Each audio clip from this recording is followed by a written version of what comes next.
Namaste, my dear friends. Yoga is becoming very popular all over the world.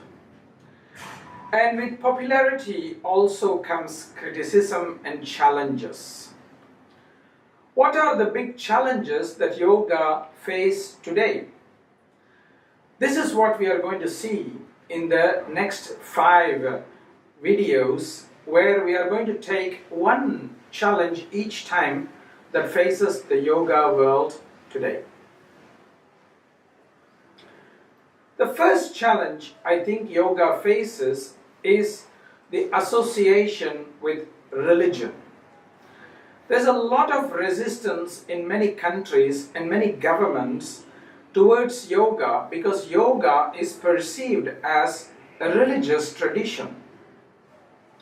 Yoga may come from the Indian Vedic philosophy, but it is more a spiritual tradition than a religious tradition. Because the practice of yoga does not insist on a particular faith in a particular God to whom we worship.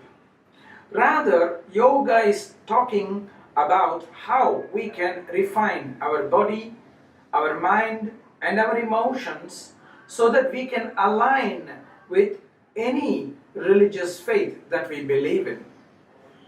This is the beauty of yoga. Yoga is non-dogmatic and is universal. Everyone can practice yoga, and everyone, whether they believe in a faith or not, can benefit from yoga.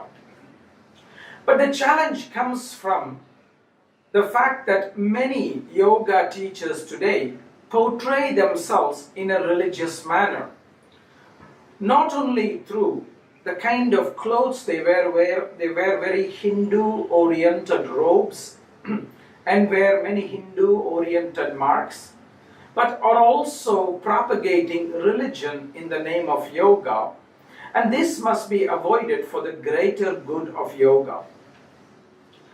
For yoga to be accepted universally and in the way it was meant to be, yoga has to be presented in a neutral manner and in an open manner. Even if teachers would like to teach about religion or faith, they must do so only with the consent of the students and must respect the sentiments of others who may not belong to the same faith. That's why my father was such a great teacher, an example, and I am very happy to follow in his footsteps.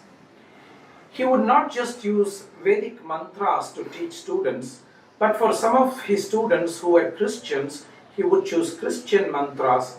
For some of his students who were Islamic, he would ask them to choose their Islamic mantras. And the same whether it was his Buddhist students or Jewish students. And that is the true spirit of Patanjali, because Patanjali in the Yoga Sutra says, Yathabhimata dhyanadva. We have to conform to whatever we believe deep in our hearts. And this is a challenge that is very important to address because many governments are controlled by religious sentiment.